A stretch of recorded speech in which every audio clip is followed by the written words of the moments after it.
This short video shows how to properly set up, connect, and operate the Nonin LifeSense capnography monitor and the LifeSense capnography and pulsioximetry monitor.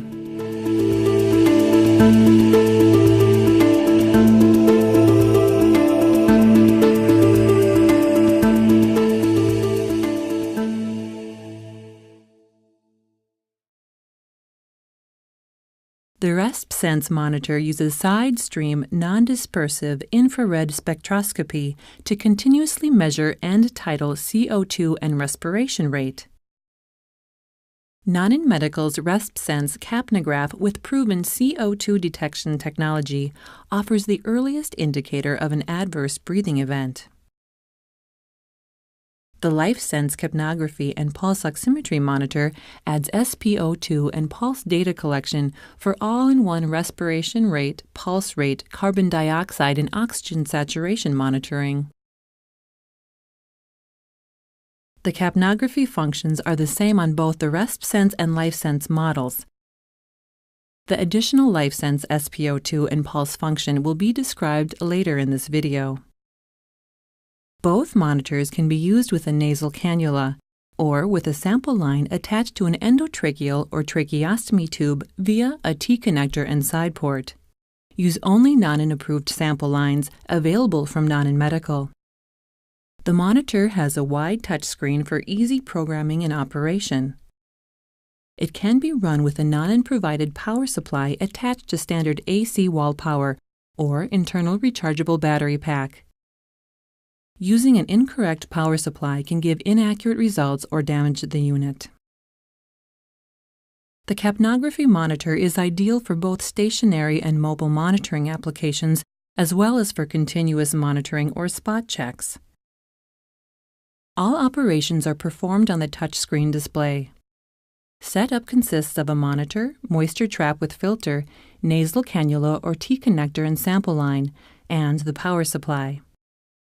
Moisture traps, filters, and sample lines are single-use components and disposed of after each patient use. Start each patient with a new sample line, moisture trap, and filter. Remove the used moisture trap from the monitor by pulling on the tab to snap it out of the housing. Then remove the filter. Open the new moisture trap and filter and place the filter into the slot on the top of the trap. Insert the moisture trap into position on the side of the monitor. Use the marks in the trap opening on the monitor as a guide to properly insert the trap. It will snap into place.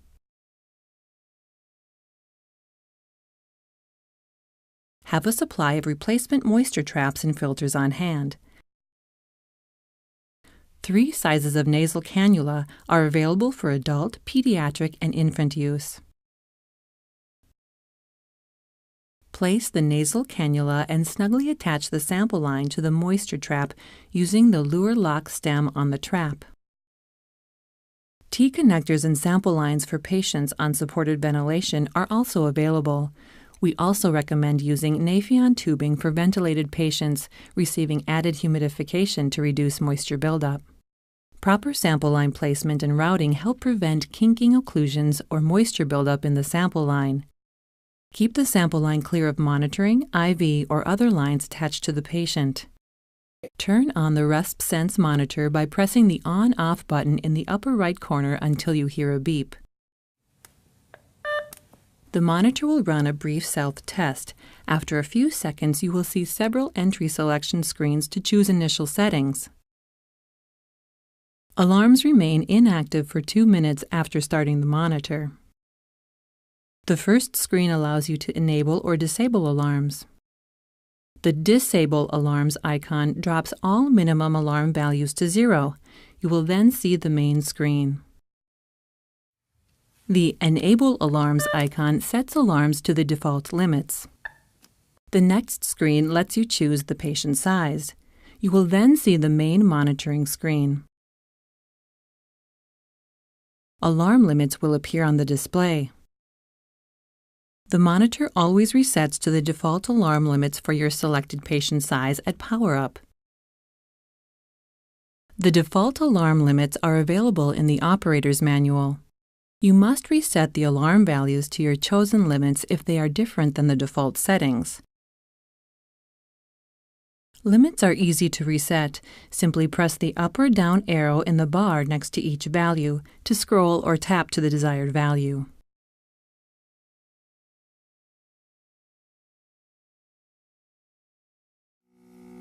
Remember, if you turn the monitor off, alarm settings will return to the default limits at the next startup.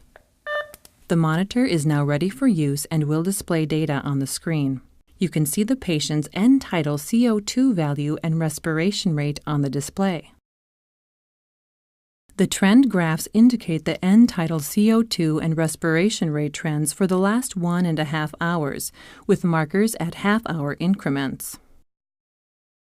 The monitor will alarm if the end tidal SpO2 or respiration rate goes outside of your set limits, or if no breath has been detected for 25 seconds. You will hear a rapid beep sequence and a flashing of the limit exceeded on the display.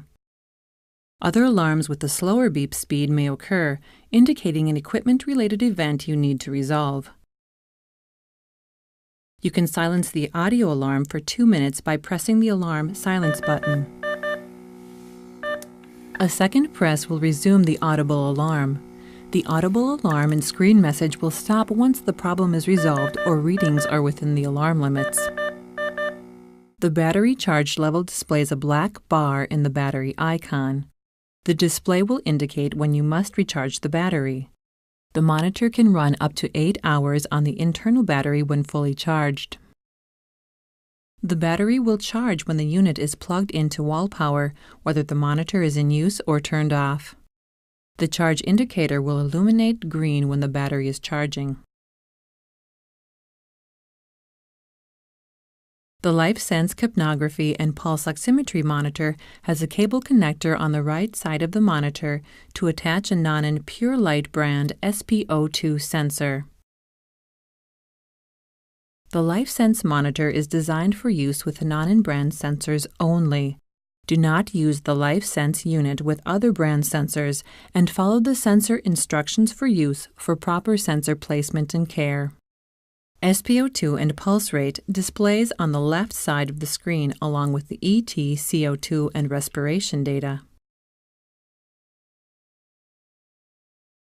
Following use, you can clean the monitor with a soft cloth moistened with isopropyl alcohol. Allow the monitor to dry completely before use. Complete information for RespSense and LifeSense monitors can be found in the operator's manual provided with each product.